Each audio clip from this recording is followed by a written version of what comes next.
Hello everyone. তো পুজোর blog কিন্তু আগেই আপলোড করে দেওয়া হয়ে গেছে। আজ দেখাচ্ছি যে সেদিন আমি কি করে রেডি হয়েছিলাম। তো দেখো, প্রথমেই কিন্তু শাড়িটা পরে নিয়েছিলাম, আর ব্লাউজটা অবশ্য আমারই, কারণ মা স্লিভলেস কখনোই পরে না। তো যাই হোক, প্রথমেই দেখো খুব তাড়াহুড়োর মধ্যে রেডি হয়েছিলাম। প্রথমে একটা ক্রিম লাগিয়ে নিয়েছিলাম, জাস্ট নর্মাল, তারপরেই ফেস পাউডার। আর কিচ্ছু দিইনি, কারণ জানতাম অনেক কাজ করতে হবে, তাই জন্য আর গরমের মধ্যে কিছু করার চেষ্টাও করিনি। আইলাইনারটাও কাজল দিয়েই পরে নিয়েছিলাম।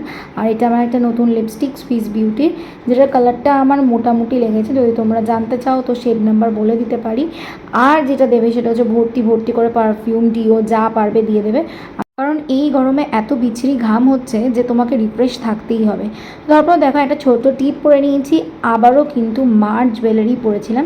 এটার সঙ্গে না একটা জগন্নাথ দেবের একটা হারও ছিল, বাট গরমে টার্সেল ছিল বলে আমি পরিনি। আর আমার একটুখানি র্যাশের প্রবলেম আছে, তো উল্টোপাল্টা কিছু আর পরতে যাইনি। তো যাই হোক, বলো, আমার কিন্তু সাজগোজ পুরো কমপ্লিট। কেমন লাগছে জানিও। একদম সিম্পলভাবে সেজেছি, কারণ আমি সাজতে সাজতেই জানো তো আমার বাড়িতে লোক ঢুকে আসছিলো, মানে আমি ঠিক করে শ্যুটও করতে পারিনি।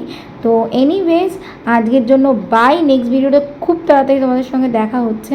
আর ইদানিং না দেখছি আমাকে একটু সিম্পল সাজলেই ভালো লাগছে, আর সাদা লালটাও ভালোই লাগছে। কি বলো তোমরা? বাই।